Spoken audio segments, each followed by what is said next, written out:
Assalamualaikum warahmatullahi wabarakatuh. Perkenalkan, kami dari kelompok 5 akan membahas tentang kepribadian dan pola perilaku. Dengan saya sendiri, Fariza Medi Fairani Ali sebagai moderator dan pemateri kedua, dan teman saya Wilda Mufida Amirullah sebagai pemateri pertama. Untuk mempersingkat waktu, saya serahkan kepada pemateri pertama untuk memaparkan materinya. Baik, selanjutnya outline, yaitu yang pertama definisi, yang kedua struktur kepribadian, yang ketiga hubungan antara kepribadian dan penyakit, yang keempat pembentukan kepribadian, dan selanjutnya yaitu jenis kepribadian. Langsung saja, yang pertama yaitu definisi. Masa remaja adalah masa di mana terdapat hubungan yang kuat dengan lawan jenis, dan istilah ini seringkali disebut sebagai hubungan intimasi. Intimasi dalam struktur mental adalah suatu keharusan yang menuntut untuk terpenuhi. Selanjutnya yaitu struktur kepribadian, yaitu ego. Yang pertama, subjek pernah merasakan perasaan suka terhadap lawan jenisnya dan memiliki rasa ingin tahu dan kenal untuk lebih dekat lagi terhadap lawan jenisnya.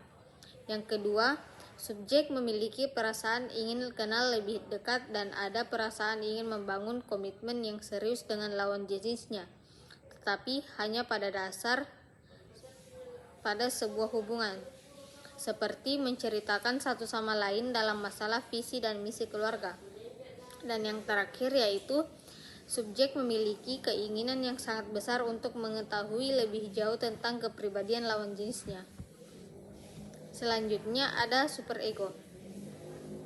Subjek berpendapat bahwa suatu hubungan terhadap lawan jenis memiliki batasan tertentu. Bagi subjek, batasan itu adalah tidak terjadi kontak fisik seperti berpegangan tangan dan lain-lain. Selanjutnya, bagi subjek batasan-batasan dalam hubungan terhadap sesama jenis ditentukan oleh dirinya sendiri, bukan dari orang tua.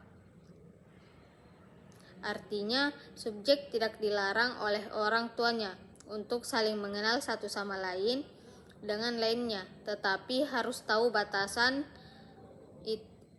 itu diserahkan kepada subjeknya sendiri. Baik, saya akan melanjutkan materinya, yaitu pembentukan kepribadian.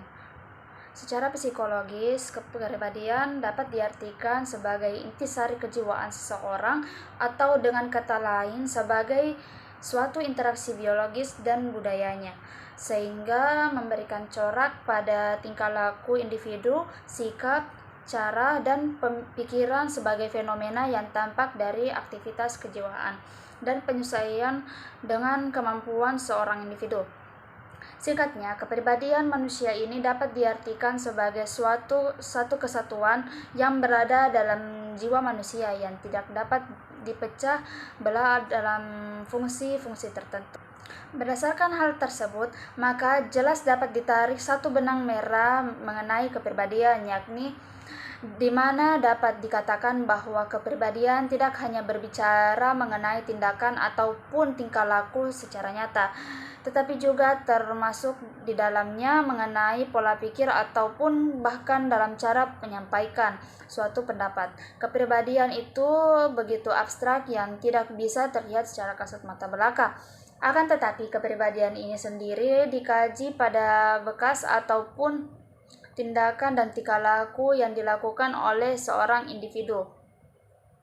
Dengan kata lain, kepribadian manusia ini dapat dilihat tentang bagaimana suatu individu memberikan kesan terhadap individu lainnya.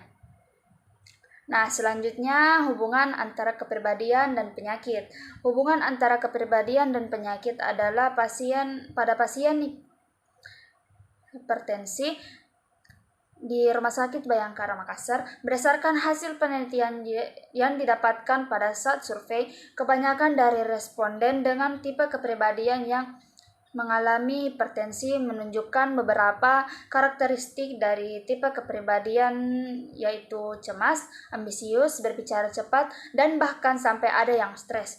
Pada responden yang cemas, hal ini disebabkan oleh Berkurangnya kepercayaan diri yang dimiliki oleh responden terkait dengan kondisi psikologis di antaranya adalah berhubungan dengan pekerjaan atau bisnis serta persoalan penyakit yang diderita. Ketidakmampuan responden dalam coping cemasnya ini membawa dampak bagi masalah kesehatan terutama pada masalah kardiovaskular, di mana perasaan cemas responden dapat diekspresikan melalui respon fisiologis, yaitu tubuh memberi responden dengan mengaktifkan saraf otonom. Sistem saraf simpatis akan mengaktifasi respon tubuh.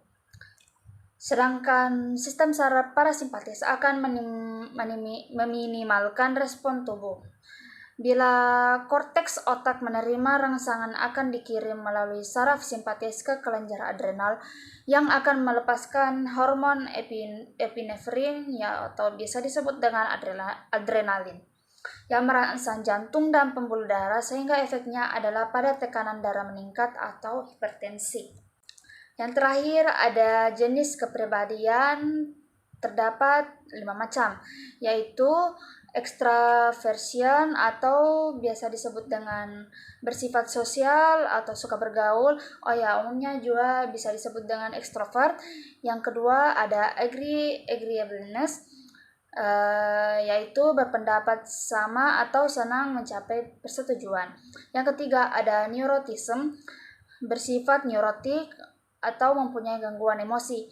Yang keempat ada conscientiousness atau yang biasa disebut dengan mempunyai kesadaran. Dan yang terakhir ada openness to new experience, yaitu mempunyai sikap terbuka.